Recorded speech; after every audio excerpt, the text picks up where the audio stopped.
Scotland के पश्चिमी तट से मीलों दूर अटलांटिक महासागर के बीचों बीच एक सुनसान टापू है और उस टापू पर खड़ा है एक ऐसा लाइट हाउस जहां इंसान तो क्या परिंदे भी जाने से खौफ खाते थे। ये एक ऐसी जगह थी जो बाहरी दुनिया से पूरी तरह कटी हुई थी। इसी लाइट हाउस की रखवाली के लिए 3 लोग तैनात थे। सब कुछ ठीक चल रहा था, लेकिन फिर एक रात कुछ ऐसा हुआ जिसने पूरी दुनिया को हिला कर रख दिया। वो तीनों लोग वहां से रातों रात हवा में गायब हो गए। ये कोई कहानी नहीं, बल्कि एक सच्ची घटना है जो आज तक एक खौफनाक रहस्य बनी हुई है। तो चलिए जानते हैं आखिर उस रात उन तीनों के साथ हुआ क्या था। कहानी शुरू होती है दिसंबर 1900 में। स्कॉटलैंड के पश्चिमी तट से करीब 32 किलोमीटर दूर एक टापू है इलियन मोर। ये फ्लैनन आइल्स का सबसे बड़ा टापू है, जिसे नाविक 7 हंटर्स भी कहते थे।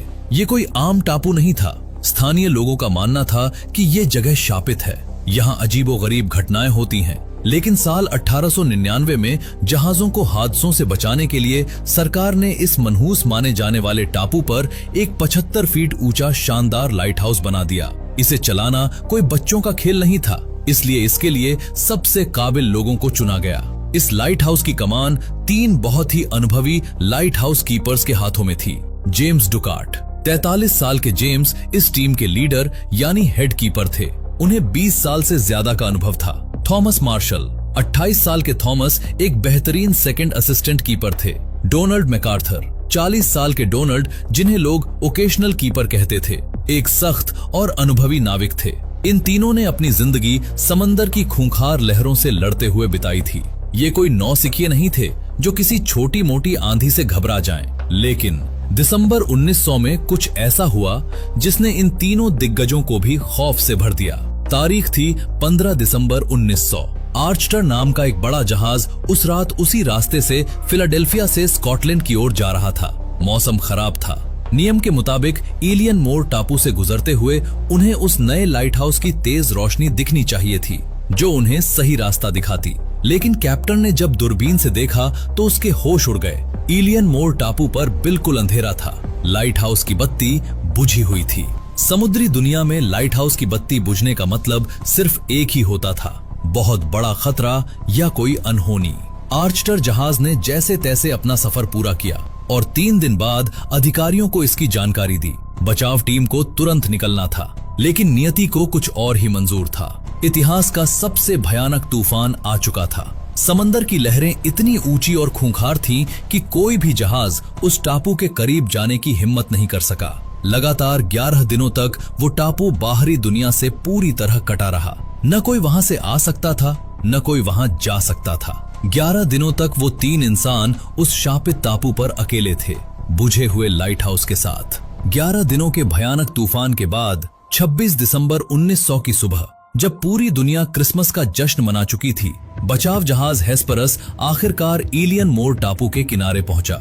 इस जहाज पर जोसेफ मूर नाम का एक और कीपर था, जो अपनी ड्यूटी बदलने आया था। नियम के मुताबिक जब भी कोई जहाज टापू के करीब आता तो सिग्नल देने के लिए टापू पर झंडा फहराना अनिवार्य था और कीपर्स को स्वागत के लिए नीचे बंदरगाह पर तैयार रहना होता था। लेकिन जहाज के कैप्टन ने सायरन बजाया, आसमान में रोशनी के सिग्नल छोड़े, लेकिन लाइट हाउस से कोई जवाब नहीं आया। टापू पर एक अजीब और खौफनाक सन्नाटा पसरा हुआ था। अनहोनी के डर से जोसेफ मूर अकेला ही लाइट हाउस की तरफ भागा। जैसे जैसे वो सीढ़ियां चढ़ रहा था, उसका दिल तेजी से धड़क रहा था। लाइट हाउस का मेन दरवाजा अंदर से नहीं बल्कि बाहर से बंद था। मूर ने दरवाजा खोला और अंदर कदम रखा। उसने अपने साथियों को आवाज लगाई, जेम्स, थॉमस, डोनाल्ड, लेकिन जवाब में सिर्फ उसकी अपनी आवाज ही गूंज कर वापस आ गई। अंदर का नजारा ऐसा था जैसे वहां समय थम गया हो। मूर ने देखा चिमनी की राख पूरी तरह ठंडी थी, मतलब कई दिनों से वहां आग नहीं जली थी। दीवार पर लगी घड़ियां बंद पड़ी थीं। तीनों कीपर्स के बिस्तर बिखरे हुए थे, जैसे वे सो रहे हों और अचानक किसी खतरे की वजह से तुरंत उठकर चले गए हों। और किचन में एक कुर्सी उल्टी पड़ी थी, मानो कोई घबराहट में जल्दी से उठा हो। लेकिन सबसे खौफनाक सुराग अभी मिलना बाकी था। जब जोसेफ मूर ने एंट्री गेट के पास देखा तो उसके पैरों तले जमीन खिसक गई। वहां ड्यूटी पर जाने के लिए इस्तेमाल होने वाले वाटरप्रूफ बरसाती कोट रखे जाते थे, 3 में से 2 कीपर्स के कोट गायब थे, लेकिन तीसरे कीपर डोनाल्ड मैकार्थर का कोट वहीं खूंटी पर टंगा था। इसके साथ ही डोनाल्ड के जूते भी वहीं रखे थे। जरा सोचो, बाहर मौत का तांडव चल रहा था, एक ऐसा तूफान जो बड़े बड़े जहाजों को डुबा दे। ऐसे में डोनाल्ड जैसा एक बेहद अनुभवी नाविक अपना कोट और जूते पहने बिना कड़ाके की ठंड में बाहर क्यों जाएगा? क्या कोई ऐसी चीज थी जिससे वो इतना डर गए थे कि उन्हें कपड़े पहनने का भी वक्त नहीं मिला, या फिर किसी ने उन्हें बाहर जाने पर मजबूर किया था? जोसेफ वापस जहाज पर भागा और पूरी टीम को लेकर आया। उन्होंने टापू का कोना कोना छान मारा, लेकिन तीनों कीपर्स का कोई नामो निशान नहीं मिला। वो 75 फीट ऊंचे लाइट हाउस से हवा में गायब हो चुके थे। लेकिन असली कहानी तो अभी शुरू होनी थी, जिसकी किसी ने कल्पना भी नहीं की थी। जब जोसेफ मूर और उनके साथियों को लाइट हाउस के अंदर कोई इंसान नहीं मिला, तो उनकी नजर एक डेस्क पर गई। वहां रखी थी लाइट हाउस की लॉग बुक, जिसमें कीपर्स रोजाना मौसम और अपने कामों का ब्यौरा लिखते थे। उन्होंने सोचा कि शायद इसमें गायब होने का कोई सुराग मिल जाए, लेकिन जब उन्होंने 12 दिसंबर से 15 दिसंबर के पन्ने पढ़े तो उनकी रीढ़ की हड्डी में सिहरन दौड़ गई। उन पन्नों में जो लिखा था वो किसी डरावने सपने से कम नहीं था। पहली अजीब लिखी हुई बात 12 दिसंबर की थी। इसे थॉमस मार्शल ने लिखा था।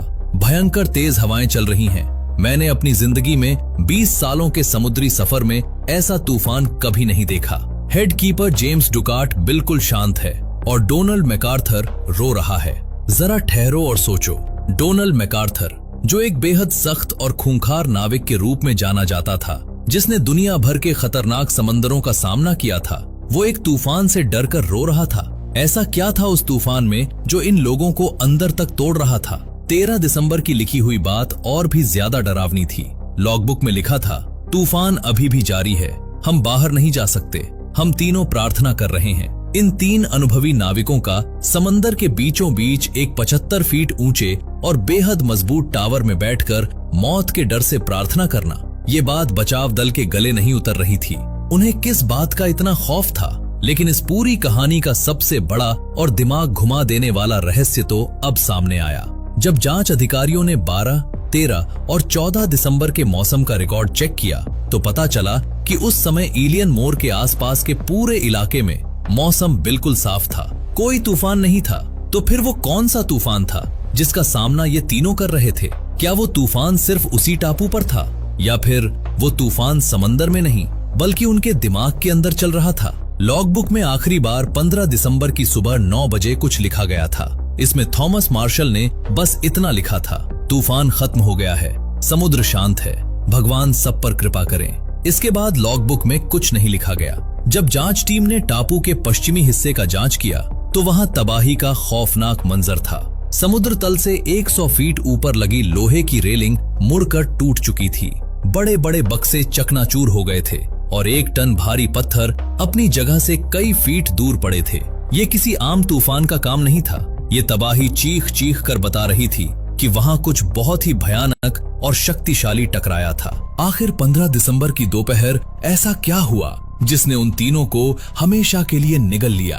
क्या वो किसी विशाल लहर का शिकार हुए? क्या उनके बीच कोई खूनी जंग हुई थी, या फिर इस शापित टापू पर कोई ऐसी शैतानी ताकत थी जिसका जिक्र वो अपनी डायरी में कर रहे थे? 26 दिसंबर को जोसेफ मूर के पहुंचने के तुरंत बाद लाइट हाउस बोर्ड के सुपरिंटेंडेंट रॉबर्ट मूरहेड ने इस मामले की गहन जांच शुरू की। मूरहेड उन तीनों कीपर्स को अच्छी तरह से जानते थे। उन्होंने टापू का कोना कोना छाना, लॉगबुक पढ़ी और हर सबूत को ध्यान से जांचा। वो इस नतीजे पर पहुंचना चाहते थे कि आखिर उन 11 दिनों में ऐसा क्या हुआ। मूरहेड की जांच के बाद और पिछले 120 सालों में इस रहस्य को सुलझाने के लिए कई थ्योरी सामने आई। चलिए उन पर नजर डालते हैं। पहली और सबसे विश्वसनीय थ्योरी, जो खुद रॉबर्ट मूरहेड ने अपनी आधिकारिक रिपोर्ट में दी। 15 दिसंबर को लॉगबुक के मुताबिक तूफान थम चुका था। जेम्स डुकाट और थॉमस मार्शल अपने बरसाती कोट पहनकर टापू के पश्चिमी किनारे पर गए। वहां तूफान के कारण रस्सियां, क्रेन या लोहे के बॉक्स अस्त व्यस्त हो गए थे, जिन्हें ठीक करना जरूरी था। डोनाल्ड मैकार्थर लाइट हाउस के अंदर ड्यूटी पर था, इसीलिए उसका कोट अंदर टंगा था। तभी समंदर में अचानक एक रोग वेव यानी एक राक्षस जैसी विशाल लहर उठी। ये लहर 100 फीट से भी ज्यादा ऊंची थी। मूरहेड का मानना था कि मैकार्थर ने खिड़की से अपने साथियों को मुसीबत में देखा होगा। वो इतना घबरा गया कि सब कुछ छोड़कर लाइट हाउस का दरवाजा खुला छोड़ दिया और बिना कोट जूते पहने ही उन्हें बचाने दौड़ पड़ा। लेकिन वही विशाल लहर उन तीनों को अपने साथ बहा ले गई। इसी वजह से वहां लोहे की रेलिंग मुड़ी हुई मिली और उनके शरीर कभी नहीं मिले। लेकिन कुछ लोग इस आधिकारिक थ्योरी से सहमत नहीं थे। वे लॉग बुक में लिखी रोने और प्रार्थना वाली बातों पर शक करते हैं। दूसरी थ्योरी काफी डरावनी है, कैबिन फीवर यानी पागलपन। कई हफ्तों तक एक छोटे से टावर में उफनते समंदर के बीच 3 लोगों का बंद रहना उनके दिमाग पर असर डाल सकता था। डोनाल्ड मैकार्थर एक सख्त स्वभाव का आदमी था। हो सकता है कि किसी बात पर उनके बीच बहस हुई हो और मैकार्थर अपना होश खो बैठा हो। इस थ्योरी के अनुसार मैकार्थर ने बाकी दोनों को मार दिया और फिर उनके शवों को समंदर में फेंक दिया। बाद में पछतावे या पागलपन में उसने खुद भी अपनी जान ले ली। किचन में पड़ी उल्टी कुर्सी को कुछ लोग उनकी लड़ाई का सबूत मानते हैं। क्योंकि इलियन मोर टापू को स्थानीय लोग पहले से ही शापित मानते थे, इसलिए अलौकिक शक्तियों यानी सुपरनैचुरल कॉजेस की थ्योरी भी बहुत मशहूर हुई। कुछ लोग मानते हैं कि उन्हें किसी विशाल समुद्री राक्षस ने पकड़ लिया। कुछ कहानियां कहती हैं कि टापू पर प्राचीन प्रेतात्माएं यानी गोस्ट्स थीं, जिन्होंने उन्हें गायब कर दिया। और कुछ आधुनिक कहानियां तो यहाँ तक दावा करती हैं कि उनका अपहरण एलियंस द्वारा किया गया था। हालांकि इन बातों का कोई सबूत नहीं है, लेकिन इस टापू का इतिहास और तीनों कीपर्स का इस तरह हवा में गायब हो जाना इन कहानियों को और भी बढ़ावा देता है। सच क्या है ये शायद हम कभी नहीं जान पाएंगे। 120 साल से भी ज्यादा समय बीत चुका है, लेकिन अटलांटिक महासागर ने जेम्स टुकार्ट, थॉमस मार्शल और डोनाल्ड मैकार्थर के राज को अपने सीने में दफन कर रखा है। क्या वो उस विशाल लहर के शिकार हुए या फिर किसी दिमागी तूफान के? ये रहस्य आज भी फ्लैनन आइल्स के उस अकेले खड़े लाइट हाउस के चारों ओर गूंजता रहता है, जो आज भी जहाजों को रास्ता दिखाता है, लेकिन उन 3 इंसानों को रास्ता नहीं दिखा सका।